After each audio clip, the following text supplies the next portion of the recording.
Nyok syaratnya bagaimana kuate tamu ilmu. Kan? Kak, Jino kita mulai pasal yang ke-10. Tunjuk pasal yang ke-10. Pasal yang ke-10. Tunjuk. Kak. Dia apa dengan Jino tunjuk apa?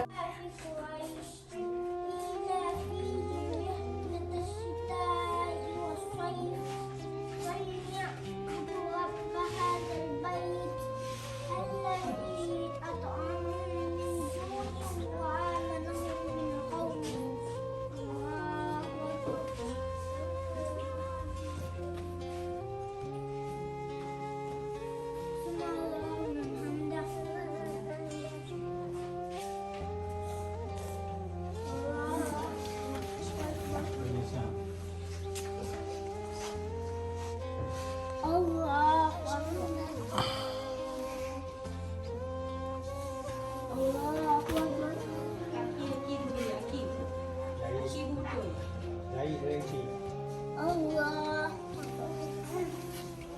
At-tahiyatul mubarakatuh salamualaikum.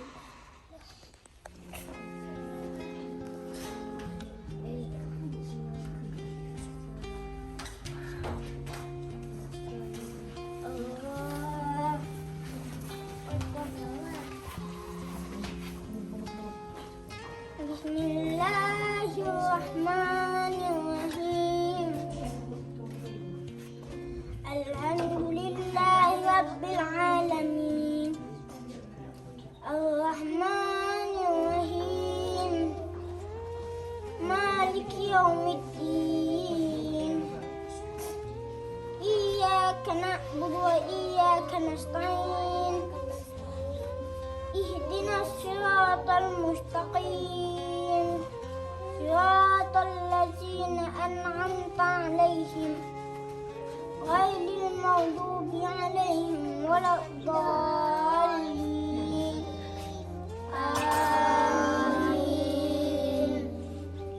Bismillahirrahmanirrahim. Qul huwallahu ahad. Allahus samad. Lam yalid wa lam yulad.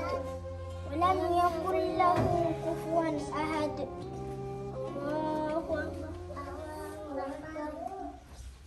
Bismillahirrahmanirrahim. Allahu akbar. Allahu akbar.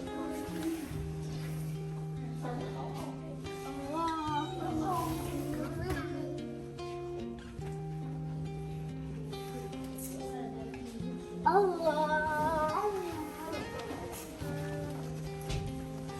Bismillahirrahmanirrahim. Waraifatun samaituha. Pelajaran akhlak li talamidatil madarisit tajhidiyah. Jino adik Allah. Wa as'alullahal karima Alladzi minat. Okey, God. Ajar dia ni orang buat heboh ni ya. Nah, itu betul boleh. Jino, dukung iman, dan dukung iman.